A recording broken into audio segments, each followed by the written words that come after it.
Thank you for having me here. Let me introduce you to forking random manipulations, which is yet another attack on Ethereum presented in this conference. So this will be a series of technically non-slashable actions that you will execute, and this will lead you for more blocks. You can propose more blocks than your fair share, and ultimately making the rich richer. First off, I will go through the details based on our paper, and then we will answer the real question if someone actually tried this attack on the mainnet or not.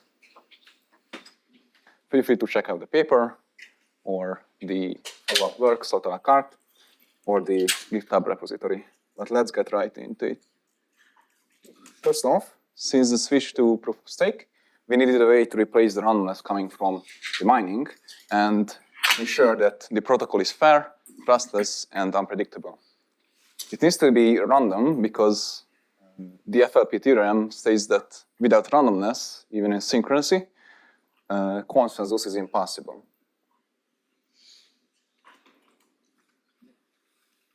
And let me spoil you the results. For someone with 30% of the deposited stakes, he can propose 32.8% of the blocks, which is roughly 3% more than a fair share. In the middle column, you can see the theoretical results of the prior paper by Upton and Weinberg. They only used selfish mixing. They calculated the optimal strategy for it. But what we did in this paper is we used forking attacks and applied in the context of random manipulations. Let's take a look at how lead extraction works. First off, I know a lot of you know this, but Ethereum has this time schedule. A slot is a 12-second interval, and every slot has a leader who can propose a valid block there. An epoch is 32 consecutive slots, and in this example, we are currently at the end of the epoch E, and this validator is about to propose his block, and it's proposed. And as you can see, the leaders of the current and the next epoch are already chosen, but we need a way to ensure continuity. And the way we will do it is every block will have an attribute called the random reveal. This is the BLS signature of the current epoch member. Everyone can verify it. It's deterministic. And the good thing about it is that only if you have the private key, you can compute this value. So no one can forge it. It's random. So what happens if we XOR these 32 values up? We certainly will get a uniformly random value that cannot be biased. This way, we can plug it into some pseudo-random generator and getting the validators of epoch E plus 2. And the next epoch starts, and life goes on, etc. And here comes selfish mixing, sort of a naive attack, which was well known before the switch to proof of stake. And the way it works is we will have adversarial pools, and the pools will try to maximize their overall profit. And for selfish mixing, you will need to have some tail slots. And let's count for this occasion the profit of the adversarial pool. So they will get 3 slots in epoch E plus 2 if they propose the last tail slot. But let's take a step back and see what happens if in the last tail slot, this validator happens to miss their slot. This way, the random reveal of the tail slot will not get into the sort value. It completely alters the random seed and mixes up the leaders of epoch E plus 2. So let's recount.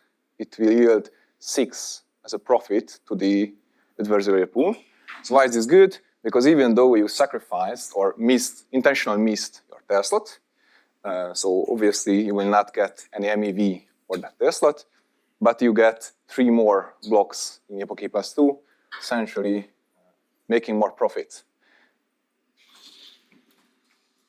Let's take a look at a specific example. Lido here had 8 tail slots. He actually was honest and proposed all of them.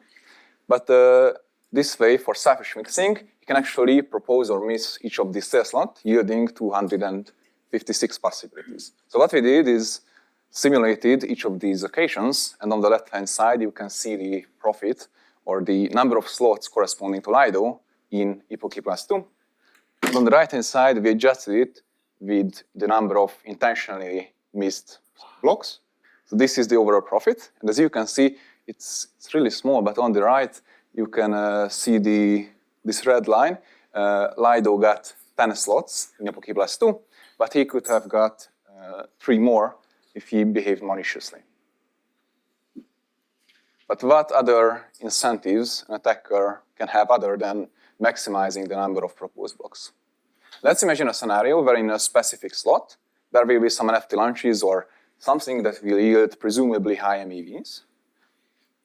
So let's say it's in epoch E+2, in slot 2, and the attacker wants to gain control over it at all costs. So first off, if he proposes it, this random validator will get this slot. But if he misses it, he will just alter the random seed in a way that he can, the pool can propose this very slot.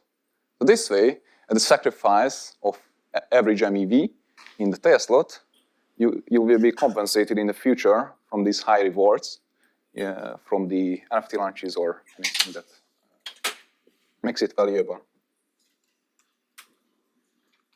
Let's recap Exxon reorgs. They are from the paper 3 at Exxon Ethereum, and after we will see how can someone utilize it in the context of random manipulations.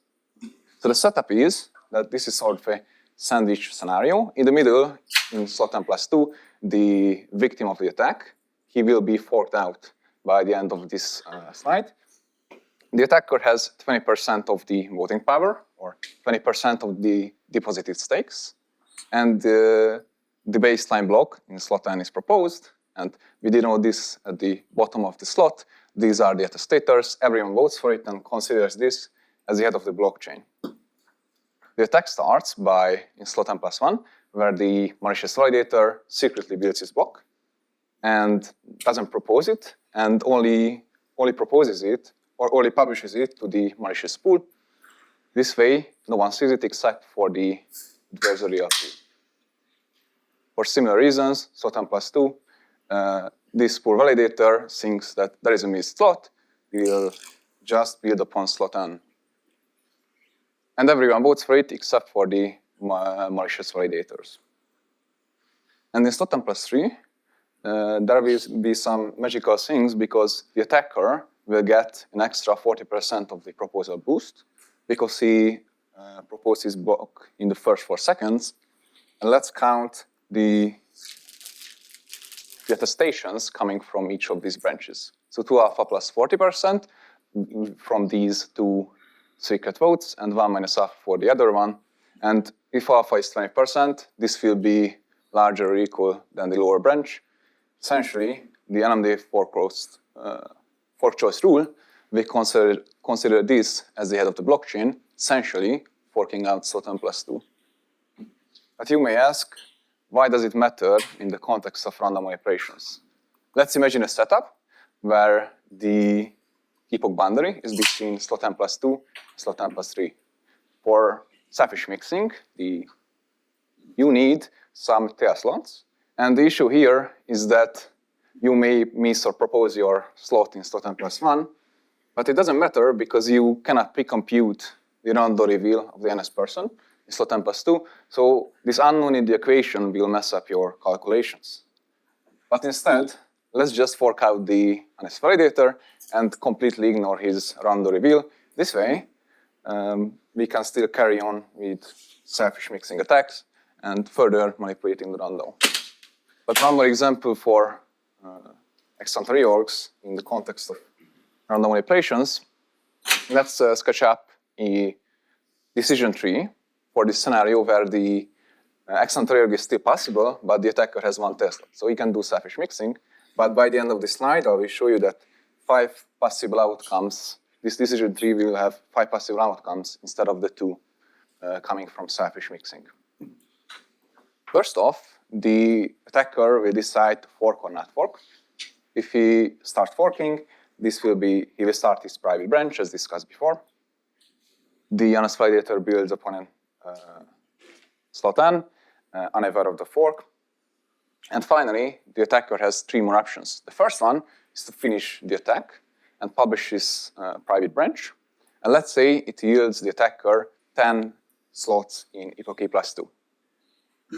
The other one includes a scenario where you abandon your secret block and building upon the honest person's block. and the other one is abandoning both of your blocks. But you may ask, why would you throw away your blocks? Because it certainly will get you MEV, etc. The answer is that these scenarios alter the randao in a different way. And sometimes it is more beneficiary if the rewards in epoch E+2 are high enough. I think in this scenario, the upper branch, the forking one, is the most profiting. A key insight into this is predictability. So in the start of this attack, the only value, the only reward or randao seed the attacker can see is the upper branch, because the other two, so the other two include the randao reveal of the NS person, so the attacker has to act based on this value in the upper branch. Next up, if the attacker doesn't fork, he will publish his block, the NS person builds upon it, and in the tail slot, he can still do selfish mixing. So overall, he has 5 possible outcomes, and he only sees one, because the other 4 include the randao reveal of the NS person. So this way, what we did in this paper is this decision tree will work in a way that if this upper branch's value is larger than a threshold, he will start forking, then this is an attractive action. If it's lower, he will publish his block in slot 29. We solved the problem with Markov decision processes. What we did is analyzed a lot of these crazy combinations of adversarial and NS slots and built decision trees for each of them. We analyzed over 12,000 of these and solved it with value iteration. But this is really technical, and I'm going to skip it now. Let's summarize the evaluation results. On the x-axis, you can see the stakes of the attacker. And on the y-axis, we can see how much of these attacker strategies perform. First off, selfish mixing, the results of the prior paper. This is the brown line. And the red line is our main results. We utilize selfish mixing and forking attacks. And as you can see, for larger alphas, we even double the difference from the baseline fair share. And let's summarize the probability, the target slot utilities probability. This was the setup where you really want to grab one specific slot because of high MEV. And for example, Lido, instead of having the slot with 28% of the probability, he can leverage that for 40%. And this is where the follow-up study, slot a la carte, crushes these results, because Lido could actually propose this tail slot, or not tail slot, slot in epoch E+2 with over 90% of the probability. The real question is, has the randao been manipulated? First off, we analyzed over 150,000 slots between the switch to proof of stake and October of 2024. And the first challenge was to find mappings, so connecting validators to pools. And this is a big challenge because you cannot, it's practically impossible to do accurate mappings. And what we did instead is used public entity mappings, which are relatively accurate for larger entities like Lido or Kraken. So here you can see some preliminary results. We plotted the number of, for the 7 largest entities, how many times they had some tail slots. This is what you can see in the upper triangle. And in the lower triangle, you can see that within those epochs, how many of them had missed tail slots. So as you can see, we cannot observe any large anomalies or ongoing attacks in this interval. So this is sort of a green flag that maybe nothing fishy is going on right now. But how can we detect singular random manipulations? The question is that, let's say this pet pool, this fictional pool, had 4 tail slots, and in the middle, he missed 2 of them. So the real question is, was this because there was some network outage, or he was malicious, and he has seen 16 possibilities, and within those, this particular one was the best possible based on his objective. The issue here is we cannot resimulate what we have seen because the random reveal in the middle 2 is missing. We cannot recompute it because we don't have the private keys. And we don't have the full knowledge to do full resimulation. For forking attacks, it's much better because even though it was forked out, the middle block, we still have the random reveal. So we can do full resimulation of this attack. For the difficulties I presented in selfish mixing, we have chosen statistical approaches instead. So for these 4 entities, Lido, Coinbase, Binance, and Kraken, the null hypothesis states that the number of slots in epoch E+2 must come from binomial distribution. The TLDR is that this red line is the null hypothesis, and it statistically matches the measured data. So we couldn't refute it. Next up, it's a little bit more interesting, because by Lido and Coinbase, we have collected only those epochs when they had some missed test slots. And the alternative hypothesis states that they missed those test slots because they have seen a better outcome than the honest behavior of proposing them. As you can see, we couldn't refute the null hypothesis. What we measured is even lower than the expected value, not even close to the critical 5%. We have only found 2 instances of eccentric yogs. This could have been an accident. So this basically concludes the theoretical measurements. No statistical significant events were found. Some future work and open questions. So throughout this paper and this talk, we have only analyzed mostly attackers that aims to maximize the number of proposed blocks.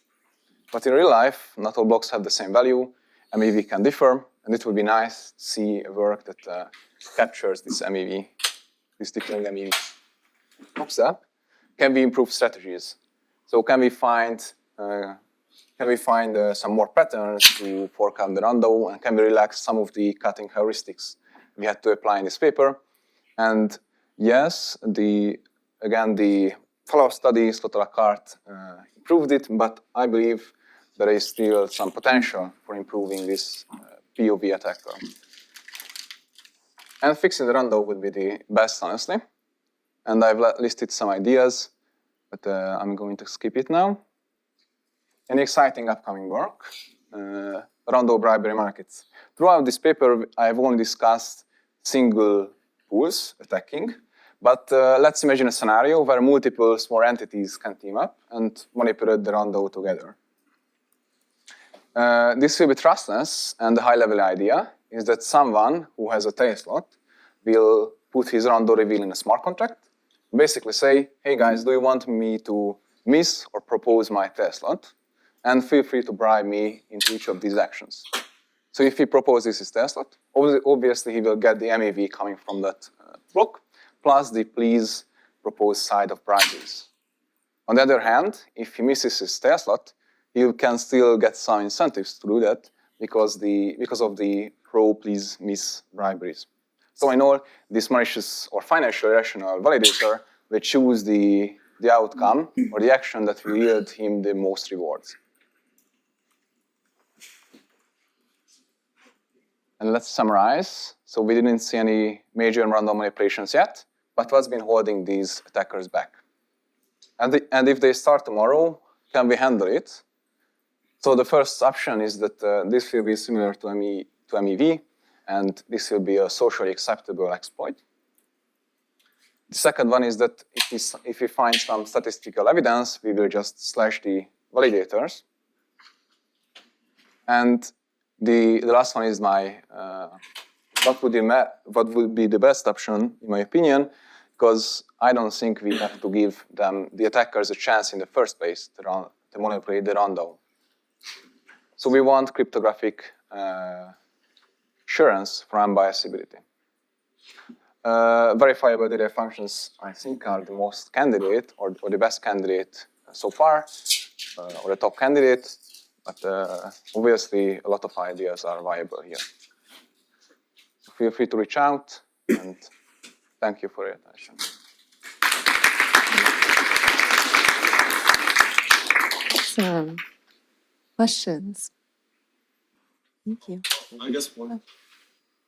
Just a clarifying question. I think you said that's 150,000 slot. That's for tail slot. 150,000 tail slot, right?